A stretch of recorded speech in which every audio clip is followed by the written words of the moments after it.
जय हिंद दोस्तों, मैं सुधीर सिंह और आप देख रहे हैं प्रचंड भारत। और आज मैं हूं बीएचयू में। बीएचयू का आप ये देख रहे हैं कला संकाय विभाग है, उसी के सामने मैं खड़ा हूं। और यहाँ आने का एक पर्पज़, एक उद्देश्य था मेरा। यहाँ पे 9 तारीख को उर्दू डिपार्टमेंट के आफ्ताब अहमद हैं, जो एचओडी हैं, उन्होंने अपना वेबनायर पे अल्लामा इकबाल का फ़ोटो लगाया, बवाल उस पर मचा। उनका फिर माफ़ीनामा भी आया, लेकिन वो माफ़ीनामा काफ़ी नहीं है यहाँ के छात्रों के हिसाब से। आज यहाँ के लोगों से और यहाँ के जो प्रोफेसर हैं, मैं उनसे समझूंगा कि आखिर ये जहनियत आती कहाँ से है कि यहाँ के संस्थापक मालवीय जी का मूर्ति फ़ोटो न लगा करके अल्लामा इकबाल जो टू नेशन थियरी दिए थे उनके ऊपर उनका फ़ोटो लगाया जाता है। आज मैं यहीं के लोगों से मैं इस चीज़ को समझने की कोशिश करूँगा।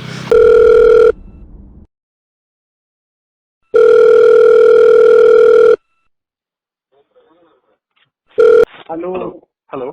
जी। हाँ आफ्ताब जी, मैं सुधीर बोल रहा था मीडिया से। सर आपसे मुलाकात हो पाएगी क्या? नहीं सर, सॉरी, असल में एक जगह मीटिंग है। तो सर कब तहजीबी शनाख्त पर यलगार है।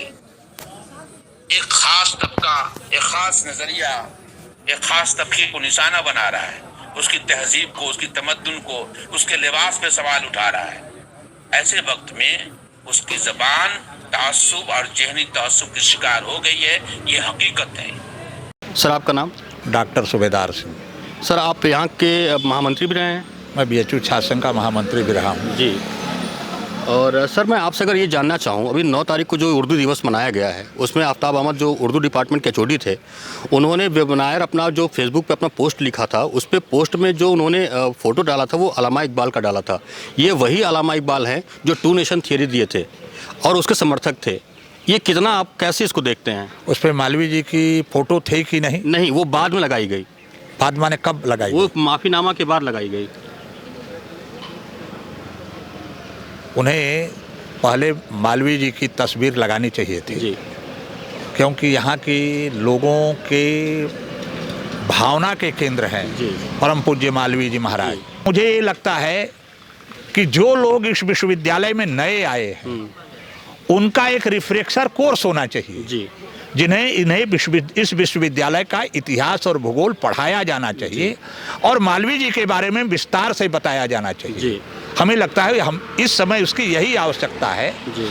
मालवीय जी से देश के किसी भी व्यक्ति की भावना आहत नहीं हो सकती जी। अगर उनको ये है तो उन्हें इस विश्वविद्यालय का और मालवीय जी का इतिहास नहीं पता है। जी। इसके लिए उन्हें पुनः खेद व्यक्त करना होगा। भारतीय राष्ट्रीय कांग्रेस के मालवीय जी 2 बार राष्ट्रीय अध्यक्ष रहे हैं। जी। देश की आजादी की लड़ाई की जो प्रमुख पार्टी जो लड़ रही थी उसके वे 2 बार अध्यक्ष रहे। जी। तो मालवीय जी महाराज के बुलावे पे गांधी जी भी चले आते थे। जी। तो ऐसी स्थिति में जी। उनको मैं तो यही कहूँगा कि मालवीय जी के बारे में बताना है। जी। ईश्वर अल्लाह उनको सद्बुद्धि दे। जी। उन्हें विश्वविद्यालय और मालवीय जी का ज्ञान नहीं है और मालवीय जी महाराज न होते तो हमारे जैसे लोग इस महान विश्वविद्यालय में पढ़ने लिखने का काम नहीं करते, न यहाँ पढ़ाने का काम करते। जी। तो उनकी तरफ से तो यह बहुत बड़ी गलती हुई है जिसके लिए उन्हें प्रायश्चित करना चाहिए। जी।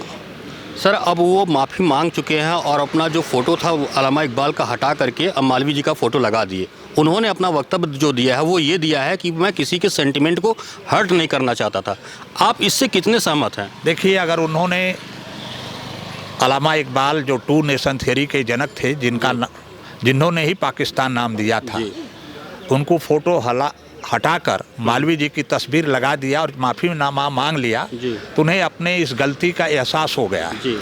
लेकिन उनका ये कहना कि मैं किसी की भावनाओं को आहत नहीं करना चाहता था, तो मालवीय जी का फोटो लगाने से किसकी भावना आहत होती? क्या हिंदू की होती? मुसलमान की होती? सिख की होती? ईसाई की होती? पारसी की होती? इस विश्वविद्यालय में जो भी छात्र या अध्यापक या कर्मचारी है सबके आदर्श हैं परम पूज्य मालवीय जी महाराज। कोई इतना बड़ा विश्वविद्यालय क्या भारत सरकार बनवा सकती है? कोई देश का उद्योगपति बनवा सकता है जो आम जनता के लिए हो? ये भीख मांगकर बनाया गया विश्वविद्यालय है जिसमें निजाम हैदराबाद का भी पैसा लगा है। हैदराबाद कॉलोनी उन्हीं के नाम पे है। तो हमें लगता है कि HOD साहब को, विभागाध्यक्ष उर्दू को, जी इस विश्वविद्यालय का इतिहास नहीं पता है। जी। आज हमारे साथ है सूबेदार सिंह जी, और ये यहाँ पे बायोकेमिस्ट्री के प्रोफेसर भी रहे हैं। इनसे मैं एक चीज़ और समझने की कोशिश करूँगा। सर, अभी जो ये बवाल हुआ, जब अखिल विद्यार्थी परिषद के लड़कों ने इसका विरोध किया, तब जाके उनका माफ़ीनामा आया और उस पर मालवीय जी का ये फ़ोटो लगाए। सर, इसके पीछे जहनीत एक होती है। आप देख लीजिए, JNU में देख लीजिए, जो वामपंथी और चरमपंथी हैं, वहाँ पे अफजल का नारा लगता है, भारतीय टुकड़े होंगे कि नारा लगता है। जादव यूनिवर्सिटी कलकत्ता, आप कलकत्ता का देख लीजिए, JNU देख लीजिए, अलीगढ़ का यूनिवर्सिटी देख लीजिए, वहाँ पे जिन्ना का फ़ोटो लगा है। ये जहनीत क्या है? देखिए, हमें इसे बनारस हिंदू विश्वविद्यालय और मालवीय जी के चश्मे से देखना होगा। जी। अगर कोई व्यक्ति गलती करता है, उसे अपने गलती का एहसास हो जाता है, जी। तो इस चैप्टर को यहीं समाप्त कर देना चाहिए। शेष मुद्दे को, इसको अलीगढ़, JNU के चश्मे से मत देखिए। बनारस हिंदू विश्वविद्यालय है, बनारस हिंदू विश्वविद्यालय के ही चश्मे से देखा जाए तो बेहतर होगा। सर, जो जांच कमेटी बनाई गई है, जांच कमेटी में हेड जो बनाया गया वो इंग्लिश विभाग के हैं MK पांडे जी, उनको दिया गया जांच करने के लिए। क्या लगता है सर, ये सही है? अब आखिरकार जांच के सिवा कैसे पता चलेगा? जी। और जांच की निष्पक्षता पर हम सवाल नहीं खड़ा कर सकते। बिल्कुल। मैं मानता हूं जांच कमेटी सही रिपोर्ट देगी। उसी आफ्ताब आलम के बारे में मैं बात कर रहा हूं, जिन्होंने 9 तारीख को उर्दू दिवस के दिन अल्लामा इकबाल का फ़ोटो डाला हुआ था अपने वेबनायर पे। और जब बवाल हुआ, यहाँ के लड़कों ने, यहाँ के स्थानीय छात्रों ने जब विरोध किया इसका, तो उन्होंने माफ़ी मांग लिया। यहीं के छात्रों से मैं जानना चाहता हूँ कि आखिर ये मानसिकता है क्या? आखिर काशी हिंदू विश्वविद्यालय में इस तरीके की चीज़ें हो क्यों रही हैं? यहाँ पे हमारे साथ कुछ छात्र हैं, मैं इनसे इनका परिचय भी पूछूंगा और इनसे जानूंगा कि आखिर ये चीज़ चल क्या रही है। क्या माफ़ीनामा उनका आफ्ताब आलम का काफ़ी है, या फिर इनका कुछ और मांग है जो ये लोग बताएंगे हमको? सर, आपका नाम?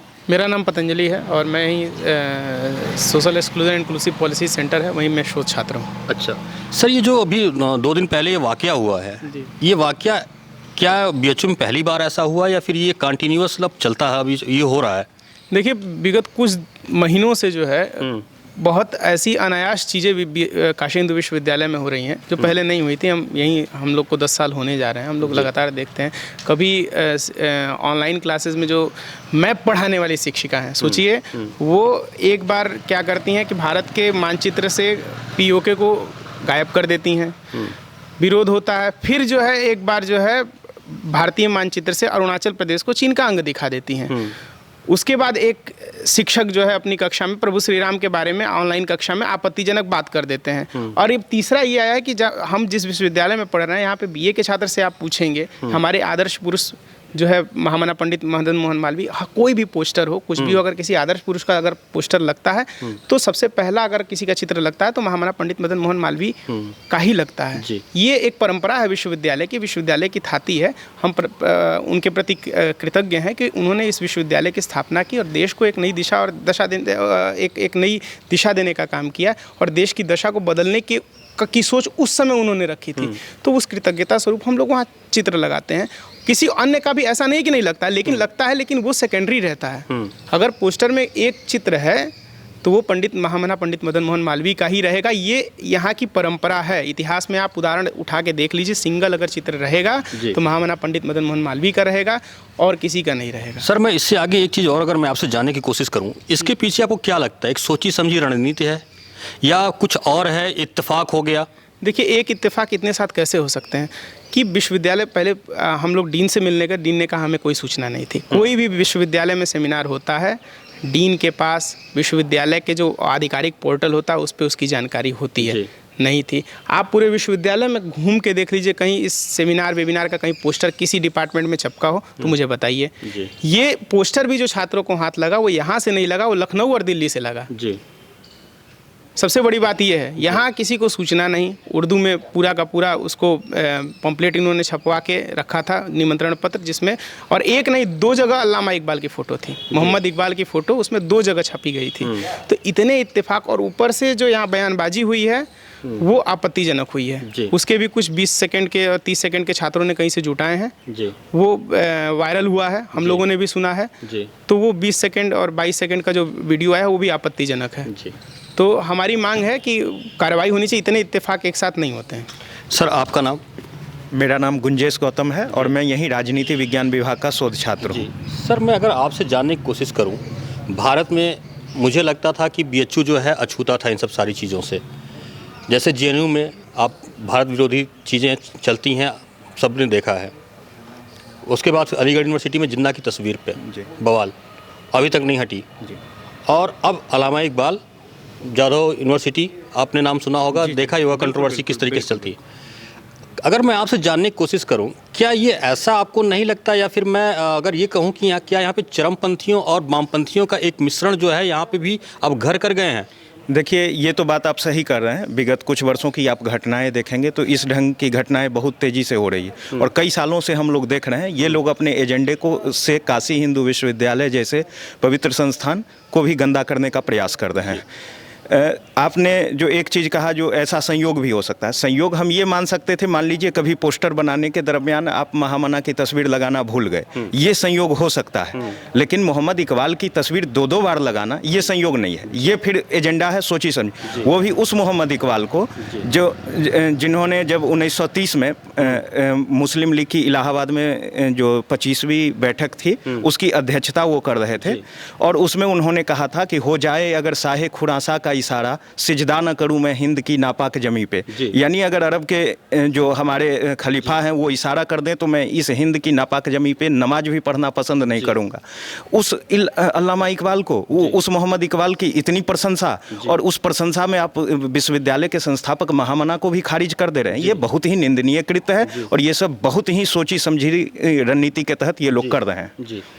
सर अगर मैं यही सारी चीज़ें मैं आपसे लेकर के अगर मैं समझने की कोशिश करूं, अल्लामा इकबाल जिसको कहा जाता है कि पाकिस्तान जो टू नेशन थ्योरी था देने वाला वो बंदा, वो आदमी था। इत्तेफाक इसको नहीं कहा जा सकता है कि किसी भी वेबनायर पे ऐसे व्यक्ति का फ़ोटो चिपका देना या लगा देना और जब उस पर कंट्रोवर्सी हो, जब उस पर लोग पूछें, फिर ये कह देना कि नहीं मैं किसी के सेंटिमेंट को हर्ट नहीं करना चाहता था। ये इसी भारत में रह के ऐसी सेंटिमेंट कैसे किसी का हर्ट नहीं रहा? वो प्राथमिक विद्यालय का प्रोफेसर तो है नहीं, मास्टर तो है नहीं, इंटर कॉलेज का प्रोफेसर वो मास्टर नहीं है, वो विश्वविद्यालय का प्रोफेसर है। उसको पता है कि मैं क्या कहूँगा और क्या करूँगा तो इसका इम्पैक्ट क्या पड़ेगा। ये कह देना कि नहीं मैं किसी के सेंटिमेंट को हर्ट नहीं करना चाहता हूँ, कितना आप इत्तेफाक रखते हैं इससे? ये जो हमारी सदियों से या फिर कहें हम लोग हजारों सालों से जो हमारी सहिष्णुता चली आ रही है उसका ये नाजायज़ फ़ायदा उठाने की कोशिश हर बार करते रहते हैं। अगर इस बार उनको सही तरीके से जवाब नहीं दिया गया, उनको समझाया नहीं गया और विश्वविद्यालय स्तर पर जो विश्वविद्यालय की अग्रणी मतलब हमारे वीसी साहब हैं या डीन साहब हैं उनके द्वारा इनको क्या कहते हैं कि बर्खास्त नहीं किया गया, इनके एचओडी पद से नहीं हटाया गया, तब तक इनको अक्ल नहीं आएगी और इनको अक्ल देने के लिए कार्य करना पड़ेगा। उस मोहम्मद इकबाल की बात करते हैं जो स्वामी श्रद्धानंद की हत्या करने में जो जिहादी था शामिल, जो उनकी हत्या करता है, उसके पक्ष में ये मोहम्मद इकबाल शेर लिखता है, उसके क्या कहते हैं कब्र पे जाके सिजदा करता है। इस प्रकार का व्यक्ति भारतीय नहीं हो सकता। वो पाकिस्तान के जनक का बौद्धिक जो पोषक है ये था, ये बौद्धिक जिहादी पोषक है पाकिस्तान का। जी सर, ये विश्वविद्यालय में इस तरह की चरमपंथी और वामपंथी कैसे घुसते जा रहे हैं? इसके पीछे क्या मानसिकता काम कर रही है? आप लोग तो यहाँ से कई सालों से आप लोग अध्ययन रहते हैं, क्या लग रहा है सर, क्या मानसिकता चल रही है यहाँ पे? ये बहुत बड़ी साजिश का है। पूरे भारत में अगर आप देखेंगे तो 2-3 विश्वविद्यालय जो गलत तरीके से उदाहरण भारत में पेश किए हैं और उस समय जो काशी हिंदू विश्वविद्यालय रहा एक अलग ढर्रे, एक सांस्कृतिक और संस्कार के ढर्रे पे चल रहा है, उसको बदनाम करने की, उसको कुत्सित राजनीति का केंद्र बनाने की जो साजिश वामपंथियों द्वारा रचित है, उसी का ये उदाहरण है। ये वो पूरा उसी का एक खेल है ये। अच्छा सर, मैं अगर आपसे जानने की कोशिश करूँ, आप लोगों का मांग क्या है? केवल उनका अगर जांच कमेटी बैठी है, क्या चाहते हैं आप लोग क्या चाहते हैं? ये जो जांच कमेटी है वो केवल संकाय स्तर की जांच कमेटी है और हमें संकाय स्तर की जांच कमेटी पर भरोसा नहीं है। हम चाहते हैं कि विश्वविद्यालय स्तर की जांच कमेटी इस पर गठित की जाए और विश्वविद्यालय के नामी गिरामी प्रोफेसर और जो गणमान्य व्यक्ति हैं उसकी जाँच करें। हम संकाय स्तर की जाँच से खुश नहीं है क्योंकि वहाँ केवल लिपापोती होगी और जाँच कुछ नहीं निकलेगा। सर मैं अगर आपसे पूछूँ, यहाँ के संस्थापक मालवीय जी, उनको पोस्टर से हटा देना, नहीं रखना समझ में आता है कि किसी का नहीं रखा, लेकिन अलामा एक वो ये कह के बच रहे हैं, मैं आपको बताऊं आफ्ताब आलम ये कह के प्रोफेसर साहब बच रहे हैं कि चूंकि मैं वो उर्दू के शायर भी हैं तो उर्दू पढ़ाते हैं, चूंकि उर्दू विभाग है उनका, तो इसलिए मैंने उनका फ़ोटो लगाया हुआ था, ऐसा कह के अपने आप को बचाव कर रहे हैं वो। अब ये तो वही तर्क हो गया कि कंटेम्प्रेरी पॉलिटिकल थॉट जो लोग पढ़ाते हैं, इश्यूज जो लोग पढ़ाते हैं, वो लादेन की फ़ोटो लगा दें, क्योंकि मैं उसमें जो है आतंकी संगठनों को पढ़ाना है जी। और लादेन की फ़ोटो लगा दें और कहें कि जो है हम तो भाई आतंकवादी संगठन हमारे कोर्स में है, इसलिए हम उसकी फ़ोटो लगा रहे हैं, इसलिए हम इस बात से बच जाएंगे। ये कोई तर्क नहीं है, ये बचने का थोथला जो है इन लोगों का कुतर्क गढ़ रहे हैं ये लोग। और वास्तव में क्या, उसके बाद कह रहे हैं कि छात्रों ने बनाया, फिर माफ़ी मांग रहे हैं। एक स्टैंड भी वो नहीं रख पा रहे कि उनका है क्या, क्योंकि वो डर गए हैं। उनको लग रहा है कि उनकी जो सोची समझी जो साजिश थी वो बाहर आ गई है। और सबसे बड़ी बात है कि बाहर के लोगों ने जो उसमें अभी तक हम लोगों की मांग थी छात्रों की कि जब हम लोग गए डीन से मिलने, डीन ने कहा कि पूरी कार्यक्रम की हम रिकॉर्डिंग करवा रहे हैं, उसका ऑब्जर्वेशन करवा रहे हैं, क्योंकि ये मामला रात को उठा था, सवेरे कार्यक्रम था। चूँकि विश्वविद्यालय की गरिमा है, हम लोग भी समझते हैं, हम लोग छात्र हैं, उसमें हम लोग व्यवधान नहीं उत्पन्न करना चाहते थे, क्योंकि उस बाहर के भी लोग उसमें आ रहे थे। तो एक भी अगर व्यक्ति के पास अगर गलत छवि विश्वविद्यालय की जाती तो वो ठीक नहीं थी। तो हम लोगों ने उसको डिस्टर्ब नहीं किया, हम लोग गए डीन साहब से मिले, चूँकि उसके उच्चाधिकारी सीधे डीन के संकाय प्रमुख होते हैं। तो उन्होंने कहा कि हम रिकॉर्डिंग करा रहे हैं। हमने मांग की रिकॉर्डिंग सार्वजनिक कर दीजिए, क्या दिक्कत है। विश्वविद्यालय प्रशासन को आखिर में कोई सेमिनार होता है, कई जगह विश्वविद्यालय में सेमिनार तो ऑनलाइन होते हैं, यूट्यूब्स पे मौजूद हैं, उनमें जो लोग जिन लोगों ने क्या क्या बोला है, अक्षरशः उसका पूरा क्रियाकलाप से लगाया क्या क्या बोला है, सब कुछ यूट्यूब पे हैं, विश्वविद्यालय के पास सुरक्षित है। इस कार्यक्रम का वीडियो फुटेज, रॉ फुटेज जारी करने में, बिना एडिटेड जारी करने में विश्वविद्यालय को क्या समस्या है। मैं सीधे सीधे बस यही पूछना चाहता हूँ कि अगर कोई आपत्तिजनक वहाँ कृत्य नहीं हुए हैं, कोई आपत्तिजनक वहाँ कोई बातचीत नहीं हुई है, एक 20 सेकंड का वीडियो डीन साहब ने रिलीज किया, उसमें ज़बरदस्ती जो है, जैसे लग रहा है कि जब दबाव बना है तो फिर माला पहनाते हुए और ज़बरदस्ती बेलय में कुल गीत गाते हुए एक 20 सेकंड का वीडियो उनके ट्विटर से आया है। कार्यक्रम का रॉ फुटेज, कार्यक्रम के वेबिनार का फुल रिकॉर्डिंग रॉ फुटेज अभी तक रिलीज नहीं हुआ। आखिर में विश्वविद्यालय प्रशासन को उसको रिलीज करने में क्या दिक्कत है, जबकि वेबिनार था और जब ऑनलाइन ही कार्यक्रम था, सब लोग ऑनलाइन ही जुड़े थे, तो उस कार्यक्रम को ही ऑनलाइन कर दीजिए। हमारी यही मांग है, हम भी तो देख लें, क्योंकि जो लड़के जब कोशिश कर रहे थे उसमें एंट्री करने की, कहीं से लिंक प्राप्त करके कि आखिर में क्या बात की जा रही है वो सुनी जाए, तो उनको बार बार वहाँ से निकाल दिया जा रहा था, उनको कट कर दिया जा रहा था। आखिर में ऐसी कौन सी बात है जिसको विश्वविद्यालय के छात्र नहीं सुन सकते। आप तो म्यूट कर सकते थे, कोई उसमें अराजक तत्व तो जा नहीं रहा था। अराजकता अगर किसी को करनी होती तो वहीं पे चला जाता, डिपार्टमेंट में करता, लेकिन सभी को विश्वविद्यालय की गरिमा का ख्याल था, वो सुनना चाहता था, उसको भी आप लोग एग्जिट कर दे रहे थे जो घुस रहा था। तो आखिर में ऐसी कौन सी बात है जो कि केवल क्लोज ही हो सकती है। ऐसा कौन सा सेमिनार है जो कि केवल कुछ लोगों में भेज के करना है, इनको सबको नहीं करना है, विश्वविद्यालय के छात्रों को सम्मिलित नहीं करना है, क्यों नहीं करना है।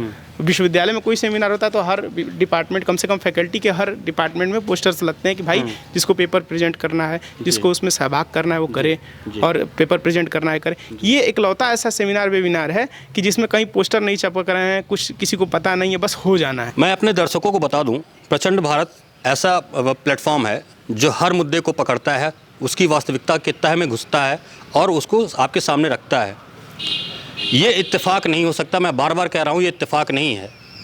किसी भी यूनिवर्सिटी का प्रोफेसर अगर कुछ करता है तो उसका इम्पैक्ट उसको पता है कि कहाँ तक जाएगा, और अगर इसने ये किया है आफ्ताब आलम ने, तो केवल माफ़ीनामा काफ़ी नहीं होगा। सारे जहाँ से अच्छा हिंदुस्तान हमारा, हम बुलबुलें हैं इसके, ये गुलसिता हमारा, ये मोहम्मद इकबाल का 1904 में लिखा हुआ गीत है। इसी गीत को वामपंथियों ने इतना बढ़ा चढ़ाकर लोगों को पढ़ाया कि हम मोहम्मद इकबाल को इतना प्रेस करने लगे। लेकिन वही मोहम्मद इकबाल 1930 में मुस्लिम लीग के 25वें अधिवेशन में उन्होंने क्या गाया था, क्या लिखा था, वो भी सुन लीजिए आप। हो जाए अगर साहे खुरासा का इशारा, सिजदा न करूं हिंद की नापाक जमी पर। ये तब का कविता है जब वो खिलाफत आंदोलन चल रहा था।